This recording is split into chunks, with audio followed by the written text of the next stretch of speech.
Hello friends, मैं Zorawar Singh, manager WD immigration consultant special. दोस्तों, आज इस वीडियो में हम बात करेंगे ECA यानी कि एजुकेशन क्रेडेंशियल असेसमेंट। मेरे जितने भी दोस्त या व्यूअर्स जो मुझे सुन रहे हैं और जो PR कनाडा का सपना देखते हैं, उन्हें मालूम है कि ECA बाहर PR अप्लाई करने के लिए, कनाडा PR अप्लाई करने के लिए एजुकेशन क्रेडेंशियल असेसमेंट कराना बहुत ज्यादा जरूरी होता है।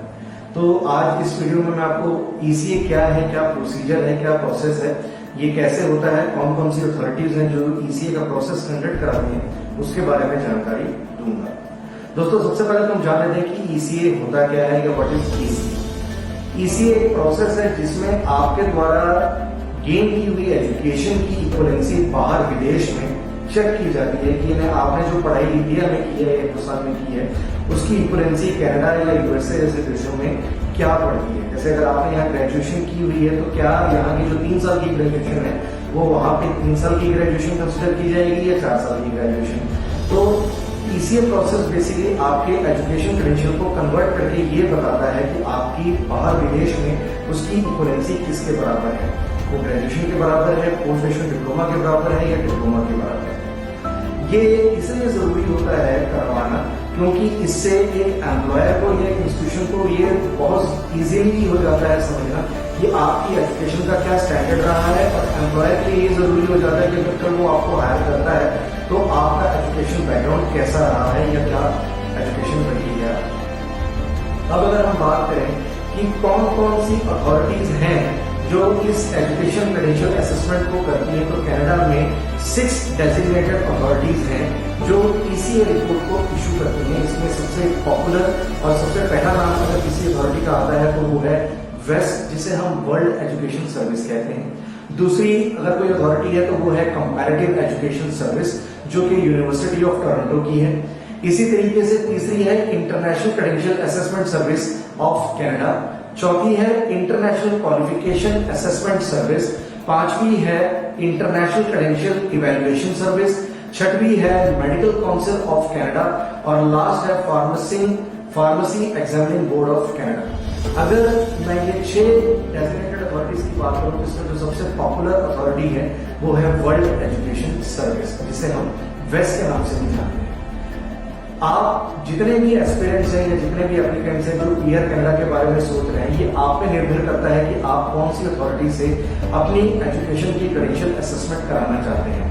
आप चाहे तो वेस्ट से करा सकते हैं, आप चाहे तो कंपैरेटिव एजुकेशन सर्विस से करा सकते हैं, या बाकी अथॉरिटी से भी आप करा सकते हैं। लेकिन वेस्ट की पॉपुलैरिटी या वेस्ट का जो प्रोसीजर है, या वेस्ट को हम इसमें ज्यादा प्रेफरेंस इसलिए देते हैं क्योंकि वेस्ट का जो प्रोसीजर है वो बहुत ही ज्यादा स्ट्रेट फॉरवर्ड है, और स्ट्रेट फॉरवर्ड होने की वजह से इसका जो कंप्लीशन प्रोसेस का टाइम है वो सिर्फ 20 वर्किंग डेज का है, अगर इसके पास टाइमली सारे कागज पहुंच जाते हैं। तो अगर आपके द्वारा जितने कागज पहुंचे हैं वो टाइमली अगर यूनिवर्सिटी के पास पहुंच जाते हैं, अथॉरिटी के पास पहुंच जाते हैं, तो रेस्ट सिर्फ 20 वर्किंग डेज का टाइम देता है आपकी असेसमेंट को पूरी करने के लिए।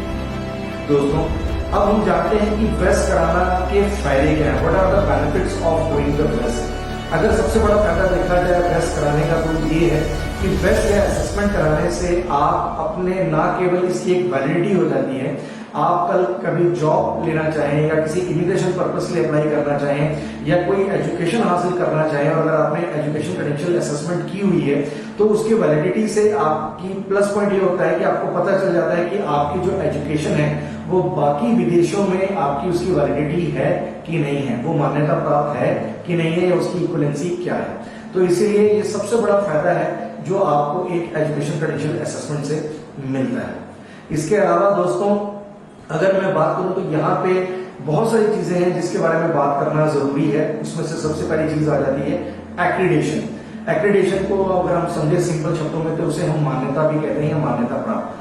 हमारे पास हिंदुस्तान में बहुत सारी ऐसी यूनिवर्सिटीज हैं जो सरकार द्वारा मान्यता प्राप्त हैं, या ministry of human resource development जिसे हम MHRD कहते हैं, या यूनिवर्सिटी ग्रांट कमीशन जिसे हम UGC कहते हैं, या all India council of technical education जिसे हम AICTE भी कहते हैं, उससे मान्यता प्राप्त होती है। कई ऐसी यूनिवर्सिटीज भी हैं जो फेक यूनिवर्सिटीज हैं, बच्चे गुमराह हो जाते हैं, उन्हें ये नहीं पता होता कि ये यूनिवर्सिटी मान्यता प्राप्त भी है कि नहीं है, और वो जब अपनी वेस्ट या अपनी असेसमेंट जब कराते हैं तो उनकी असेसमेंट रिपोर्ट नेगेटिव भी आ जाती है। आप लोगों में से बहुत सारे लोगों ने अपनी असेसमेंट भी कराई होगी और वेस्ट से कराई होगी, और आप लोगों ने ये भी चीज देखी होगी कि आप लोगों की जो 3 साल की एजुकेशन या 3 साल की जो ग्रेजुएशन है वो कई बार 4 साल की बैचलर्स कंसिडर की जाती है कनाडा में। अब आप पूछ सकते हैं या आप सोच सकते हैं इसका रीजन क्या होगा। तो इंडिया में इसका रीजन या बाहर में इसका रीजन ये है कि अगर किसी बच्चे ने अपनी ग्रेजुएशन एक बहुत ही अच्छी यूनिवर्सिटी से की है जिसकी रैंकिंग बहुत अच्छी है, जिसे हम नैक भी कहते हैं, तो national assessment and accreditation council जिसे हम कहते हैं नैक, अगर वो यूनिवर्सिटी नैक में A+ कैडर के अंदर या A में आती है और बच्चे ने अगर फर्स्ट डिवीजन से उस ग्रेजुएशन को कंप्लीट किया है, तो कनाडा जैसी गवर्नमेंट में जब आप असेसमेंट कराते हैं अथॉरिटी से, तो 3 साल की ग्रेजुएशन को वो 4 साल की ग्रेजुएशन के बराबर कंसिडर करते हैं। तो इसीलिए पहले तो आपको ये पता होना चाहिए कि आपकी जो अथॉरिटी, आपकी जो यूनिवर्सिटी है वो UGC एफिलिएटेड है, एफिलिएशन है कि नहीं है, एग्रीगेटेड है कि नहीं है, आपकी AICTE से एफिलिएशन है कि नहीं है, आप नैक एग्रीगेटेड कॉलेज में पढ़ रहे हैं कि नहीं पढ़ रहे, और इसके अलावा जैसे मैंने बताया एसोसिएशन ऑफ यूनिवर्सिटीज और बहुत सारे एफिलिएशन या एफिलिएशन होती है।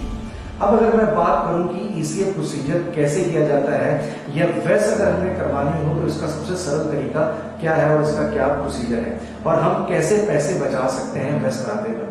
अगर मैं इसमें सबसे पहले बात करूं तो वेस्ट करने के लिए सबसे पहले आपको वेस्ट की साइट पे जाके अपना एक लॉगिन क्रिएट करना पड़ता है, अपना एक प्रोफाइल क्रिएट करनी पड़ती है।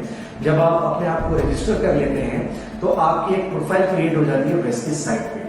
जब वेस्ट की साइट पे आप अपना लॉगिन आईडी क्रिएट कर लेते हैं तो आपको अपनी प्रोफाइल क्रिएट करनी पड़ेगी। प्रोफाइल क्रिएट करने के बाद आपको अपनी क्रेडेंशियल्स के बारे में जानकारी देनी पड़ेगी जो आप एसेस कराना चाहते हैं, जैसे कि आपने 12th की है, आपने ग्रेजुएशन की है, आपने पोस्ट ग्रेजुएशन की है या आपने मास्टर्स की है। जिस जिस यूनिवर्सिटी से आपने जो जो पढ़ाई की है उसकी पूरी डिटेल आपको देनी पड़ेगी। जब आप अपनी पूरी डिटेल ले लेते हैं उसके बाद इसमें आता है आपके पास कुरियर पैकेज या पैकेज चूज करने का ऑप्शन कि आप कैसा कुरियर चाहते हैं कि जिसके जरिए आपकी रिपोर्ट आप तक पहुंचे। उसके बाद आपके पास ऑप्शन आती है कि आप ये रिपोर्ट किस पर्पस के लिए करना चाहते हैं। अगर आप कनाडा इमिग्रेशन के लिए चाहते हैं तो आप इमिग्रेशन पैकेज चूज कर सकते हैं। अगर आप स्टैंडर्ड पैकेज यानी सिर्फ अपने पर्पस के लिए यूज करना चाहते हैं, जैसे अगर आप कहीं जॉब अप्लाई करते हैं या आप कहीं फर्दर स्टडीज में जाना चाहते हैं, तो वहां पे अगर आप इसकी रिपोर्ट को यूज करना चाहते हैं तो आप स्टैंडर्ड पैकेज के ऑप्शन को चूज कर सकते हैं। इसके नेक्स्ट स्टेप में जब आते हैं तो नेक्स्ट स्टेप में पेमेंट का ऑप्शन आता है जिसमें आप पेमेंट करते हैं। तो जब हम पेमेंट के ऑप्शन करते हैं, जैसे कि मैंने पहले बताया, तो पेमेंट ऑप्शन में 2 ऑप्शन आते हैं आपके पास कि आप स्टैंडर्ड कुरियर करना चाहते हैं कि एक्सप्रेस कुरियर करना चाहते हैं। स्टैंडर्ड कुरियर और एक्सप्रेस कुरियर में कुछ फायदे और नुकसान होते हैं। स्टैंडर्ड कुरियर का ये फायदा होता है कि इसकी फीस कम होती है लेकिन इसको आप ट्रैक नहीं कर पाएंगे, और अगर मैं एक्सप्रेस कुरियर की बात करूं तो इसके चार्जेस होते हैं लेकिन इसको आप ट्रैक भी कर पाएंगे। पेमेंट हो जाने के बाद वेस्ट आपको एक रेफरेंस नंबर देती है और उस रेफरेंस के बाद वो आपको एक लिस्ट ऑफ रिक्वायर्ड डॉक्यूमेंट्स देती है और उस डॉक्यूमेंट्स को आपको उस पर्टिकुलर एजेंसी यानी कि वर्ल्ड एजुकेशन सर्विस को भेजना पड़ता है फर्दर असेसमेंट करने के लिए। और जब आपके डॉक्यूमेंट्स उनके पास पहुंच जाते हैं तो आने वाले 20 वर्किंग डेज के अंदर आपकी रिपोर्ट आपकी मेल आईडी पे ऑनलाइन या कुरियर के जरिए, जिस पैकेज को भी आपने चूज किया उसके जरिए आपकी रिपोर्ट आपके पास हार्ड कॉपी के फॉर्म में पहुंच जाती है। दोस्तों, ये जो मैंने आज आपको बताया ये सिर्फ ECA के बारे में बताया कि ECA का प्रोसीजर क्या होता है, एजुकेशन क्रेडेंशियल असेसमेंट कैसे की जाती है, कौन कौन सी अथॉरिटीज हैं जो वेस्ट या जो कौन कौन सी अथॉरिटीज हैं जो एजुकेशन क्रेडेंशियल असेसमेंट करती है, जिसके बारे में मैंने बताया, जिसमें वेस्ट सबसे पॉपुलर है क्योंकि उनका प्रोसीजर बहुत ही स्ट्रेट फॉरवर्ड है, आसान है, इजी है और कम समय में होने वाला प्रोसेस है। अब हम बात करते हैं कि अब आप इसमें अपने पैसे, क्योंकि कोई भी क्लाइंट या कोई भी एस्पिरेंट जो अपनी वेस्ट रिपोर्ट कराना चाहता है या असेसमेंट कराना चाहता है एजुकेशन की, वो चाहता है कि उसके समय और पैसे दोनों की बचत हो। तो आज इस वीडियो में मैं आपको कुछ टिप्स और ट्रिक्स भी बताऊंगा कि आप अपने पैसे कैसे बचा सकते हैं। पहली बात तो जैसे मैंने आपको बताया कि ये खुद क्लाइंट पे निर्भर करता है, एस्पिरेंट पे निर्भर करता है कि वो किस अथॉरिटी से अपनी एजुकेशन क्रेडेंशियल असेसमेंट कराना चाहता है। तो इसमें सबसे पहला ऑप्शन है वेस्ट। अगर आप वेस्ट को चूज करते हैं तो मैंने जैसे पहले बताया कि एक बार वेस्ट के पास अगर आपके डॉक्यूमेंट्स पहुंच जाते हैं, एजुकेशन डॉक्यूमेंट्स, तो 20 वर्किंग डेज के अंदर वो आपकी असेसमेंट करके आपको ऑनलाइन रिपोर्ट दे देता है और PDF रिपोर्ट भी दे देता है। इसमें फर्स्ट टॉपिक आता है कि आप कौन सा पैकेज चूज कर रहे हैं। आप सबसे सबसे पहले ये चूज कीजिए कि आप करवाना क्या है। तो आपके पास करेक्ट पैकेज होना चाहिए। करेक्ट पैकेज का मतलब ये होता है कि स्टैंडर्ड एप्लीकेशन होती है और एक इमीडिएट केसेस के लिए एप्लीकेशन होती है। अगर आप स्टैंडर्ड एप्लीकेशन को चूज करते हैं तो स्टैंडर्ड एप्लीकेशन में ये होता है कि स्टैंडर्ड एप्लीकेशन में उस एप्लीकेशन को आप एप्लीकेशन के लिए आप उसको जॉब अप्लाई करते हो तब यूज कर सकते हैं। लेकिन अगर आप इमीग्रेशन पर्पज के लिए एप्लीकेशन को चूज करते हैं जो कि IRCC में जाती है तो वो सबसे बेस्ट पैकेज है, क्योंकि वो सबसे चीप पड़ता है। वो चीप इसलिए पड़ता है क्योंकि उसकी एक कॉपी आपके पास जाती है और एक कॉपी बाय डिफॉल्ट IRCC यानी इमिग्रेशन IRCC डिपार्टमेंट को पहुंच जाती है। तो सबसे पहले आप अपना समय और टाइम बचा सकते हैं इमिग्रेशन पैकेज चूज करके। तो जब आप असेसमेंट करा रहे हैं तो पैकेज चूज करना आपके लिए पहला ऑप्शन है। दूसरी अगर मैं बात करूं तो दूसरा जो टिप और ट्रिक आपके लिए वो है आपकी शिपिंग डिलीवरी। अगर आप शिपिंग डिलीवरी की बात करते हैं जहां पैसे बचा होते हैं तो एक नॉर्मल स्टैंडर्ड डिलीवरी अगर आप चूज करते हैं तो नॉर्मल स्टैंडर्ड डिलीवरी में आपके सिर्फ $7 खर्च होते हैं और इसी जगह पे अगर आप एक्सप्रेस डिलीवरी ऑप्शन चूज करते हैं तो आपके $85 लगते हैं। तो कहाँ $7 और कहाँ 85 कैनेडियन डॉलर। तो अगर आप स्टैंडर्ड डिलीवरी यूज करते हैं तो इसमें सिर्फ एक ही डिसएडवांटेज है कि इसकी जो कुरियर सर्विस होगी ये थोड़ी स्लो होगी और आप इसको ट्रैक नहीं कर पाएंगे। ठीक है, अगर हम दूसरा पैकेज यूज करते हैं असेसमेंट का जो कि है एक्सप्रेस कुरियर का, जिसमें आपको $85 कैनेडियन डॉलर देने पड़ते हैं, तो उसमें ये बेनिफिट है कि आप उसको ना केवल ट्रैक कर सकते हैं बल्कि उसमें ऑनलाइन पैकेज भी आपको ऑनलाइन पीडीएफ भी आपके ईमेल पे उसकी रिपोर्ट आ जाती है। एक और चीज मैं आपके साथ यहाँ शेयर करना चाहूंगा और ये कि IRCC बाय डिफॉल्ट इस रिपोर्ट को अपने पास रखती है और IRCC कभी भी आपकी किसी रिपोर्ट की हार्ड कॉपी नहीं मांगती। तीसरी चीज की अगर मैं बात करूं जहां पे आप अपना समय और पैसा बचा सकते हैं तो वो है आपका एडिशनल रेसिपिएंट्स।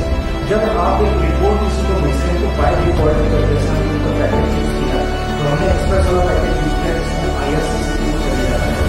तो आप इसमें एक और होता है कि आप किसी और रेसिपिएंट्स को तो नहीं भेजना चाहते, यानी IRCC के अलावा किसी और को अगर आप अपनी रिपोर्ट भेजना चाहेंगे तो ऑब्वियसली उसके चार्जेस आपको पे करने पड़ेंगे।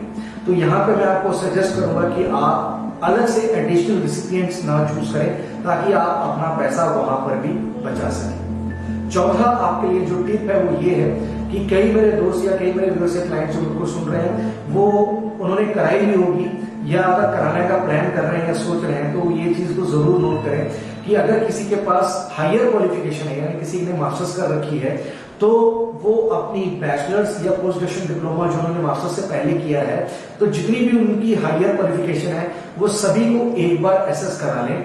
उसका फायदा ये है कि ECA के जो पैसे लगते हैं वो तो एक ही बार लगते हैं, तो बेटर ये है कि एक बार में आप 5 क्वालिफिकेशंस की असेसमेंट करा सकते हैं। तो जब आप पैसा एक ही बार दे रहे हैं, असेसमेंट एक ही बार कर रहे हैं, तो क्यों ना जितनी भी आपकी हायर क्वालिफिकेशन है वो आप एक ही बार में एसेस करा लें। उसका ये बेनिफिट होगा कि आपकी सारी की सारी हायर क्वालिफिकेशन एक बार में ही एसेस हो जाएगी और आपको वन टाइम पेमेंट करनी पड़ेगी वर्ल्ड एजुकेशन सर्विस को यानी कि वेस्ट को, और आप अपनी ECA रिपोर्ट उससे ले सकते हैं। कई बार ऐसा भी हुआ है कि आपने अपनी हायर क्वालिफिकेशन करा ली लेकिन बाद में आपको लगा कि नहीं यार अगर मैं बैचलर्स भी करा लेता तो मेरे लिए बेटर रहता, तो आपको दूसरी बार वेस्ट की पेमेंट करनी पड़ेगी। तो इसमें आपका खर्चा ज्यादा होगा और आपका समय भी ज्यादा लगेगा। तो इन चीजों को पॉइंट में, इन चीजों को फोकस में रखते हुए या मद्देनजर रखते हुए मैं आपको यही सजेस्ट करूंगा कि जितनी भी आपकी हायर क्वालिफिकेशन है आप उसको एक बार में ही एसेस कराएं। Last but not the list जो पॉइंट है आपका वो ये कि बहुत लोगों ने मुझसे ये पूछा भी है कि क्या स्पाउस या जो सेकेंडरी एप्लीकेंट होता है उसको ECA रिपोर्ट करने की या ECA करवाने की जरूरत होती है कि नहीं होती। देखिए, जब भी हम एक्सप्रेस एंट्री या PR कनाडा के कोई भी प्रोग्राम में अगर हम ECA रिपोर्ट लगाते हैं तो बेसिकली प्रिंसिपल एप्लीकेंट की ECA रिपोर्ट ज्यादा मायने रखती है as compare to secondary applicant या स्पाउस की। लेकिन अगर स्पाउस पढ़ा लिखा है, वेल एजुकेटेड है, उसने IELTS भी कर रखी है और अगर आप चाहते हैं कि उसके भी एक्स्ट्रा पॉइंट्स आपको मिले और उसके एक्स्ट्रा पॉइंट से आपकी प्रोफाइल में स्ट्रेंथ आती है या आपकी प्रोफाइल स्ट्रॉन्ग बनती है, तो इसमें कोई हर्ज नहीं है या कोई गुरेज आपको नहीं करना चाहिए कि आप अपनी ECA सेकेंडरी एप्लीकेंट की ECA रिपोर्ट ना करवाएं। आप उसकी भी ECA या आप उसकी भी एजुकेशन क्रेडेंशियल असेसमेंट करवा सकते हैं। तो ये कुछ फैक्टर्स या ये कुछ टिप्स और ट्रिक्स रहे हैं आपके लिए जिसके जरिए आप अपना टाइम मनी दोनों बचा सकते हैं। तो मेरे ख्याल से इस वीडियो में मैंने ECA यानी एजुकेशन क्रेडेंशियल असेसमेंट के बारे में जो भी जानकारी आपको दी है, मैं समझता हूं कि आपको ये पूरी क्लियर होगी। फिर भी अगर आपके कोई डाउट्स या क्वेरीज हैं तो आप इस चैनल को जरूर सब्सक्राइब करें। आप नीचे अपने कमेंट्स भी छोड़ सकते हैं। आपके लिए एक ब्रेनस्टॉर्मिंग सेशन भी हम लेके आएंगे जो नेक्स्ट वीडियो में होगा, जिसमें आपके सारे क्वेरीज या डाउट्स जो ECA से रिलेटेड हैं उसके हम जवाब देंगे। Thank you very much.